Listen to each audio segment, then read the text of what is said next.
status quo, a dedication to constructive collaboration, and an unwavering zeal for discovery and exploration.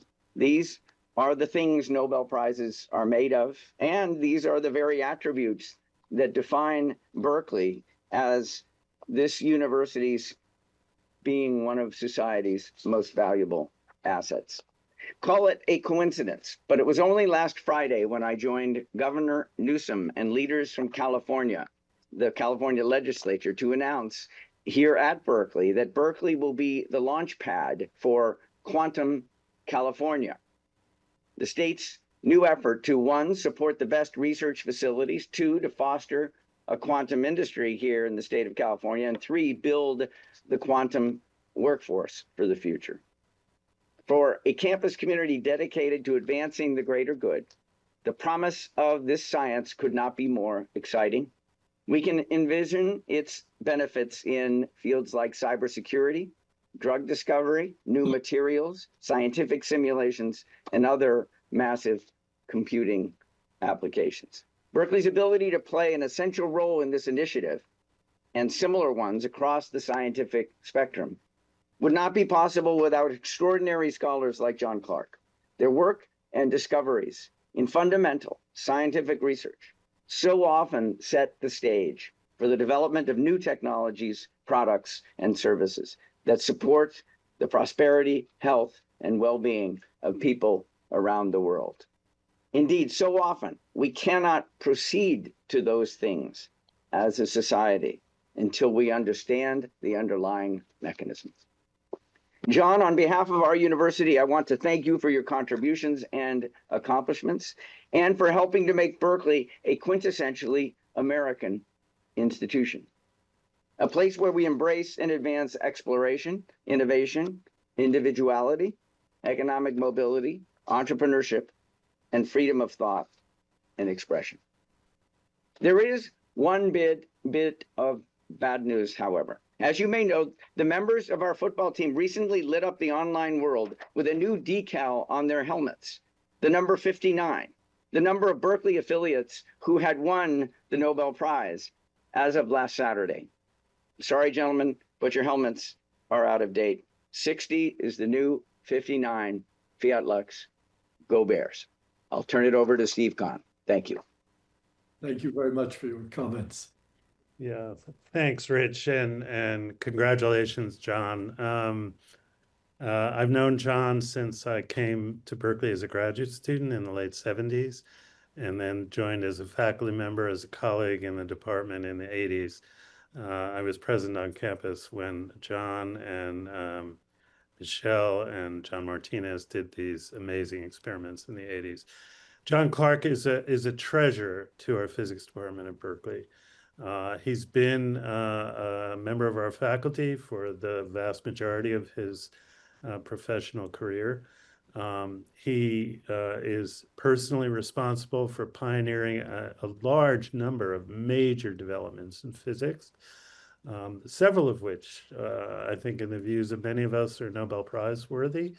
But this particular set of experiments that John, Michelle, and John Martinez did in the 80s, I think were recognized by the Nobel Committee, partly because of what Rich said. They really pioneered the development of macroscopic quantum circuits that function like artificial atoms and have given rise to the technology that today is emerging as an enormous new industry for California and for the world, that of quantum information science and quantum computing. John not only pioneered this work in his own laboratories, but also trained an enormous number of students and postdocs who went on to themselves become leaders in the field, including Michel Devoret and John Martinez. So this is what we're proud of at Berkeley. We have outstanding and amazing scientists. We train fantastic postdocs and graduate students. And as Rich said, we look to lead the world with big ideas that give rise to the advances of tomorrow. And I can't think of a better example than this particular Nobel Prize work that we're so proud to honor today. So with that, let me turn it over to John. First, Kara, I think Kara had something to say here before about questions. Yes, welcome to all the media who are on the call. I will be monitoring the Q&A portion. So basically, if you could please keep yourself muted, and if you have a question, please drop your name and affiliation in the chat along with your question, and I'll call you to come off mute and ask your question of our Nobelist. Like Bob said, I will be adding a link to our press release and our media folder in the chat periodically. So please let me know if you would like to see that again. So to get started, John, could you tell us a little bit about what your morning was like? How did you find out about the news, and how do you feel about it? Well, I received a phone call at 2:09 my morning. And I thought, well, this is obviously a junk call and maybe I shouldn't bother to answer it. But in the end, I decided to pick up the phone. And then a voice from Sweden introduced himself and said that he was calling to congratulate me that I had shared the 2005 Nobel Prize in physics. And I wasn't quite sure at the beginning whether or not this was a sort of a junk call, but it turned out, it soon became clear that it was real. And so they spent a lot of time explaining the call, and pointed out that I would, of course, with my two colleagues, be invited to the Nobel Prize ceremony on December the 10th. And so it went on.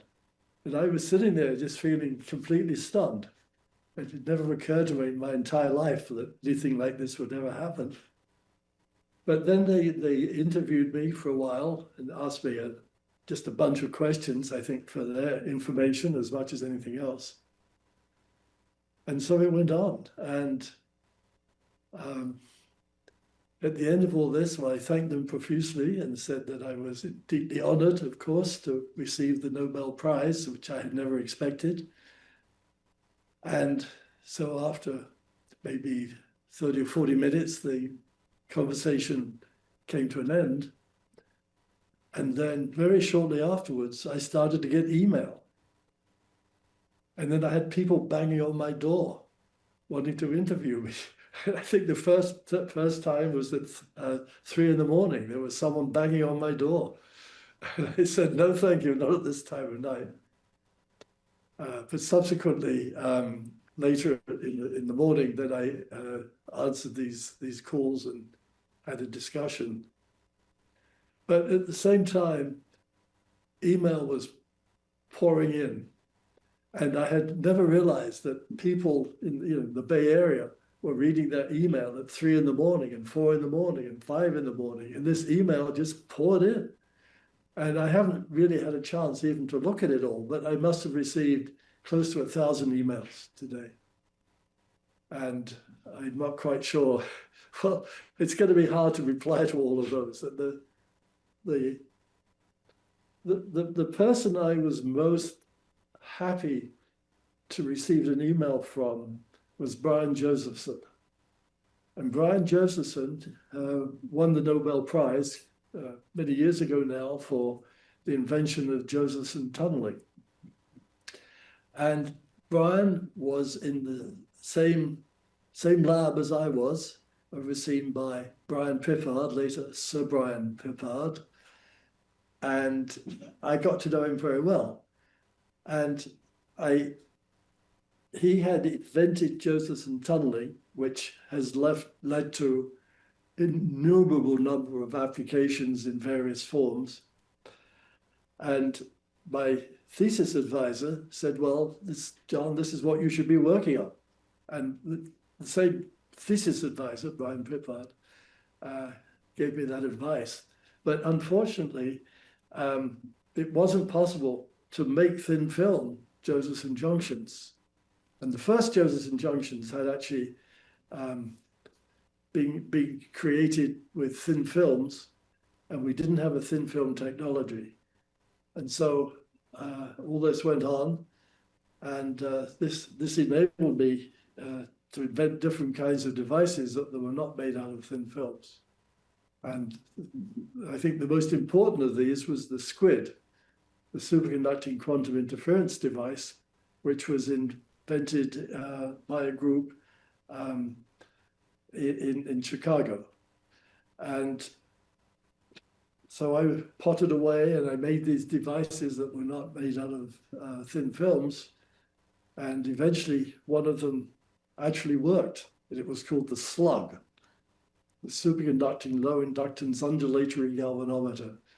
And that's what really got me going in my career. And I think a lot of this was due to the fact that Brian Josephson was in the same building and he was always talking to me and giving me advice. That's wonderful. Yeah, one of the great things about the Nobels is it really brings people together around science and being interested in science. Jana Katayama at KTVU, you have a question. Could you unmute yourself and ask your question? Yes, I do. Thank you, Kara. And congratulations to you, Professor Clarke. Thank you for doing this. I just wanted to ask you personally, you know, we've seen a lot about the work that you did, but I just wanted to ask you about your own research and your approach to it. Were there ever any times when you were frustrated with your research or came up against challenges? And from that, do you have any advice to young people who might be really inspired to pursue research and science about how to work through those challenges? Well, I think the simple answer to that is you have to keep trying. Of course, you have to have some conviction, either from your thesis advisor or from your own energy, that this is possible. But I think that there are very few projects that I started on that, in fact, I completely gave up on. And I think it's a question of trial and error and patience and understanding if it doesn't work, why it doesn't work. Thank you. Seth Bornstein at the Associated Press, you had a question. Could you unmute yourself and ask a question? Yes, thank you very much for doing this, and congratulations, Dr. Clarke. In your when you spoke with the a Swedish Academy this morning, you mentioned cell phones as an application. Can you explain, trying to use as much layman language as possible, as how your work translated into the cell phone technology we've seen? And in terms of, is there more hope for the future than what we've actually seen so far? In other words, especially with quantum computing, is there far more promise ahead than what we've already seen from your work? Well, I think to answer that question, I have to say a little bit about what we did. And the citation from the Nobel Prize Committee was for the discovery of macroscopic quantum tunneling and energy quantization in an electrical circuit. Now, that sounds like a very complicated sentence or statement, but one can break it down into pieces. And for example, when we talk about energy quantization, this is something that we all learn about in rather elementary physics. For example, the hydrogen atom. We learn about the structure of the hydrogen atom. And what we learn is that the electron in a hydrogen atom, or the electrons in bigger atoms, can have energy levels. But they're not just random energy levels. The energy levels are quantized so that they have very specific values. And for example, in rather elementary physics in university, we learned that how to calculate the quantization. So the idea of quantization is actually quite well known.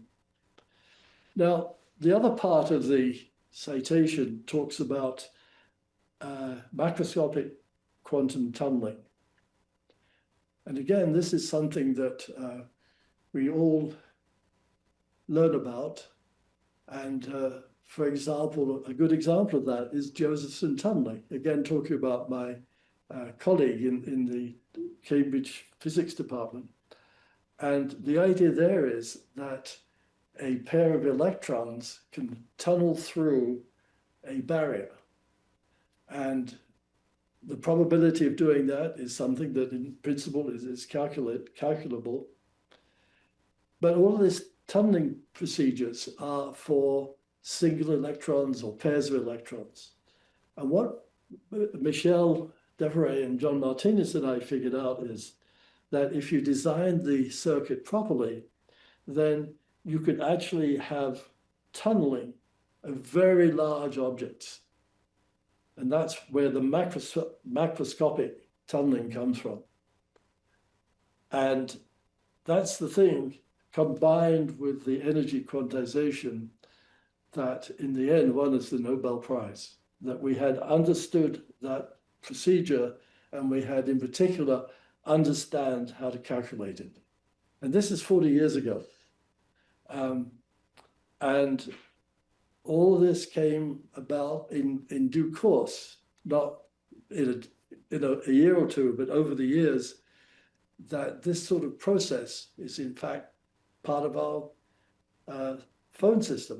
My iPhone basically works on that procedure.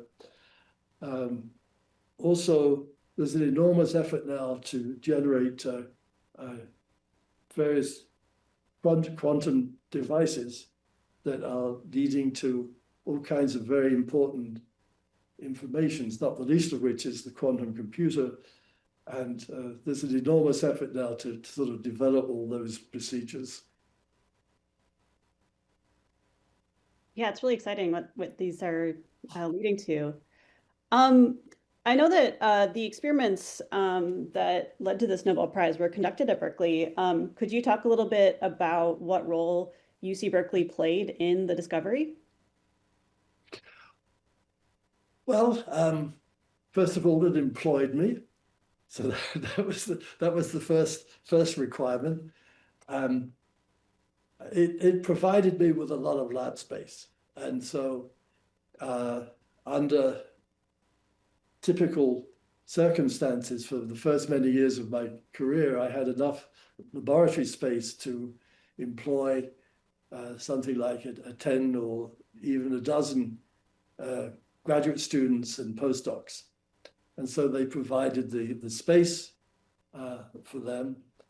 It turns out that in the first many years of my career, I actually got my research funding from the Lawrence Berkeley National Lab. And they, as the years went on, they provided larger and larger amounts of money that both supported my group, but also provided the research funding. And for example, as time went on, I started to need more and more expensive equipment of various types. For example, a dilution refrigerator, which is a rather expensive thing, but this enables one to cool down devices to tens of millikelvin under appropriate circumstances. And all this worked very well. And so all this was in the framework, not of the Lawrence Berkeley lab so much, but of the physics department on campus. And they provided the resources to do that. And of course, I was also teaching every semester, except when I was on sabbatical leave, I would teach a course. And so all this was in parallel to my research. And so it was quite a lot of work, but it was, to me, incredibly engaging. I enjoyed teaching, but I really did my best to look after my students and postdocs. And I had this sort of policy that I would try to talk to each of my students and postdocs every day. Maybe only just to stop by the lab and say, how's it going? But I just wanted to make sure that people were sort of content with what they were doing. And sometimes the projects they were working on were also very demanding and very, very complicated. But I just wanted to make sure that they sort of were on top of things. That's great. Maggie Donaldson at the AFP, could you unmute yourself and ask your question? Hi there, and thanks so much. Congratulations. Most of the Nobel winners thus far this year have been based in the US, and that comes at a moment that there is a lot of concern and fear over like a loss of federal funding in the sciences, but throughout academia. And I wonder if you have any thoughts on that and the importance of federal funding to research such as your own. This is an immensely serious problem. And I certainly know personally people who've lost most of their funding. And this will cripple much of the United States science research unless they reverse this procedure.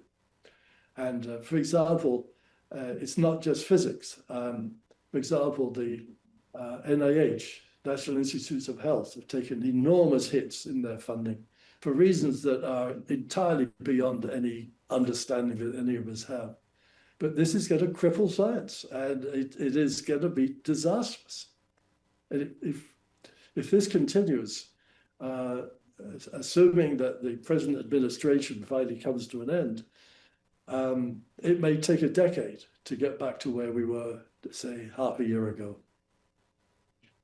I think it's a huge problem, which, as I said, is entirely beyond any understanding of anyone who's a scientist.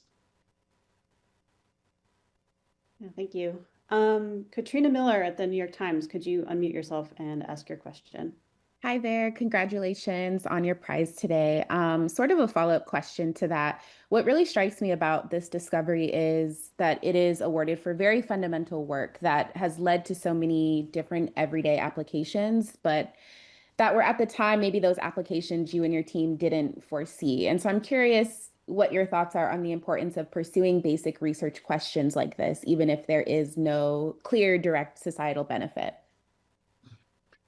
I think it's absolutely vital because so many crucial applications originate in the basic science, and understanding that. And another example to come back to is Josephson tunneling.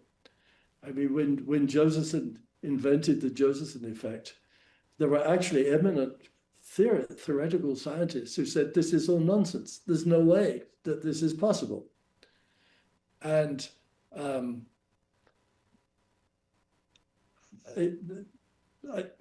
think that it's so important to do this basic science because you don't know what the outcome is going to be. I mean, some outcomes are more important than others, but you don't know.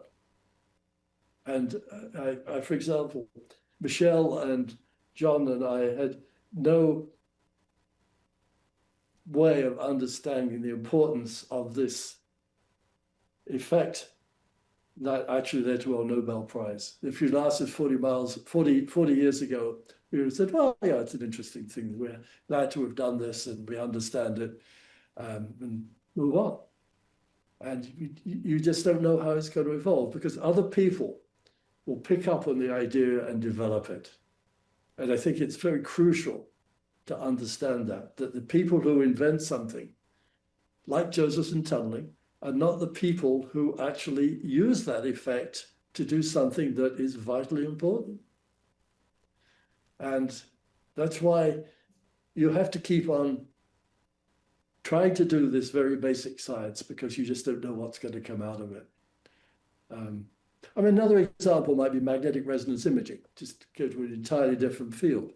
That I think that when this was first developed, people thought, well, it's an interesting thing. But ultimately, this is an incredibly important clinical tool that is used around the world. Yeah, thank you. Really important to highlight basic research. Kai Lee from KTSF, could you unmute yourself and ask your question? Hello, Professor Clarke. Congratulations. I have a question. Given the it's a bit noisy in my background. Given the transformative impact of your work on macroscopic quantum tunneling, what area of quantum technology or fundamental physics are you excited to explore next? You're asking why did we decided to do that? Yes, and what is the next step? Well, I think we've seen the next step, which has been going on for 40 years. I think that, I don't know, Michelle and John and I were sort of pottering around and thinking about, well, what should we do next? And we started to think about whether it was possible to make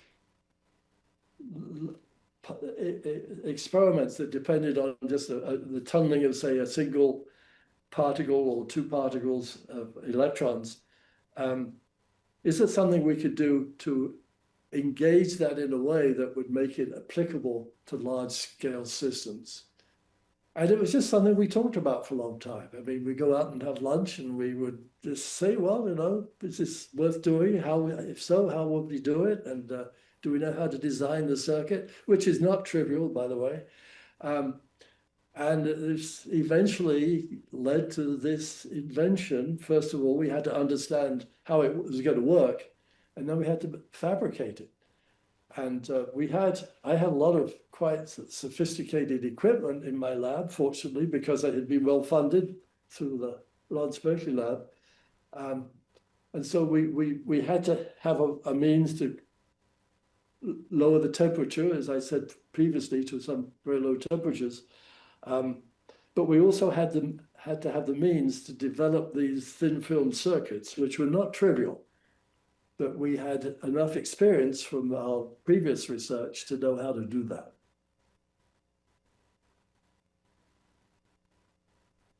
Thank you. Leah Worthington at California Magazine, could you unmute yourself and ask your question?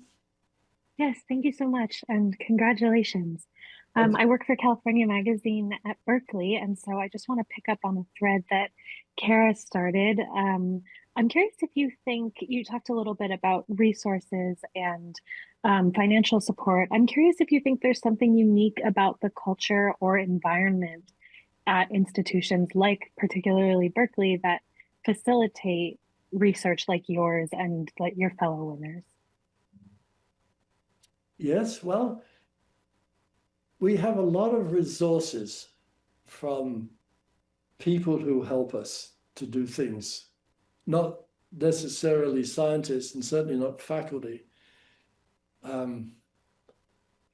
But for example, we had a very important workshop back in those days where you could go and fabricate things if you knew how to do that.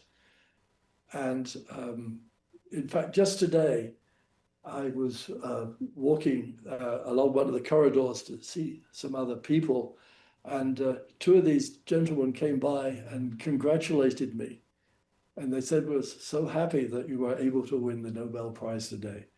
I was very touched that people who were not faculty members and not scientists, but nonetheless were very glad that I was able to win the Nobel Prize. And I didn't actually say it and they didn't say it, but this whole background of people who help you to do things really have an enormous impact on how things work out.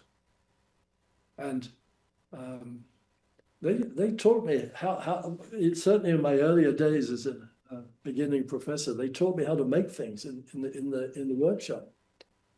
And I think that this culture of having not only just the scientists and the faculty working together, but you have this whole background of people. Also, I mean, just as another example that's absolutely crucial, there are people who have to take care of the funding. And they have to make sure that, you know, my funds don't run out before they're supposed to. And they have to help me submit proposals for the funding and so on. And I think that one of the things that has made the Berkeley Physics Department such a great place to work is the fact that we have this enormous amount of support. And I think that that's absolutely crucial. I think without that level of support, none of us would be able to do what we do. Thank you. I think I'm going to get two more questions from the chat and then we'll wrap up. First, Katrina Miller, you had a follow-up. I did, thank you. I'm curious if you have been able to get in touch with your co-laureates and if what have you guys said, if so? So yes,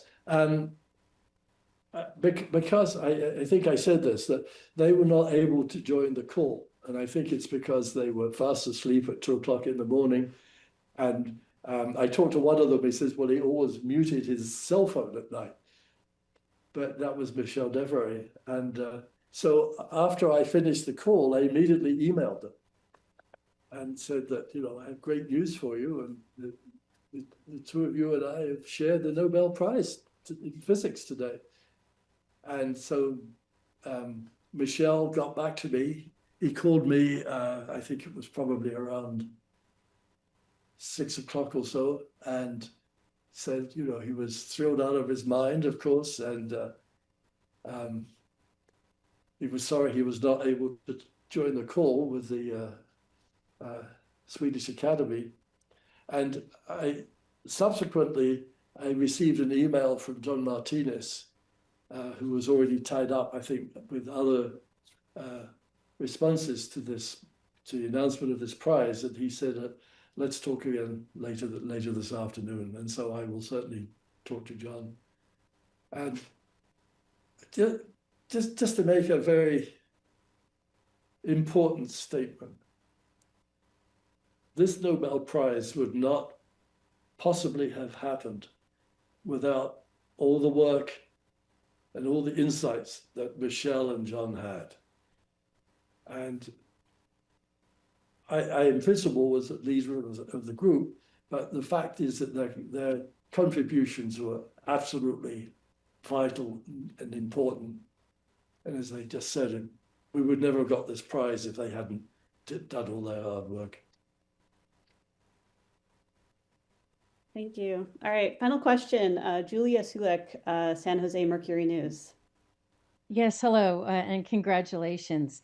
Would you mind giving one more go at explaining how your discovery ultimately led to the iPhone? Well, that's a complicated question.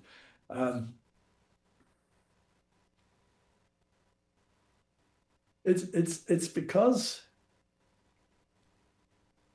this discovery, the idea of macroscopic quantum tunneling and energy quantization, can be used to make very sophisticated things that would not otherwise be possible to work out. You wouldn't be able to, I think you wouldn't have an iPhone today, and you certainly wouldn't have anything that looks like a quantum computer today, unless you had this discovery, because that enabled you to make things that originally we thought of. You know, if you go back something like 100 years, that's when, first of all, quantum mechanics was invented. And quantum mechanics for decades was clearly really the subject of atoms. And the fact that our discovery enabled this to be applicable to something that you can consider to be, you know, a giant atom, a gigantic atom. And that's what made all this other technology possible. And for example, you know, if you think about quantum computing, it's quantum, but a computer is a very complicated device. And so if you can make it work at a quantum level, that's a real advance. Thank you. And maybe to end on a lighter note, or at least a slightly less complicated note, how do you plan to celebrate this afternoon?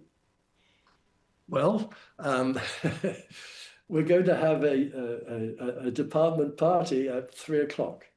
And I don't quite know the details of that beyond where it's going to be held. And I'm sure that there will be enormous numbers of faculty and graduate students there and postdocs. And so that's scheduled to be at 3 o'clock. And I'm particularly happy to say that my my daughter, who lives in San Francisco with her family, I have 2 grandsons, she's going to join that event. And I'm so happy that she's able to join us. And I think all my colleagues will also be very, very happy to see her. Thank you, Professor Clarke. Thanks to everyone in the audience for their great questions.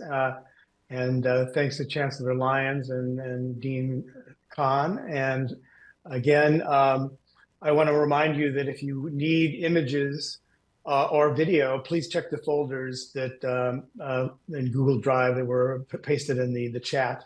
And if you have any other questions, you can email us in the news office, especially me and Kara, who will respond very quickly.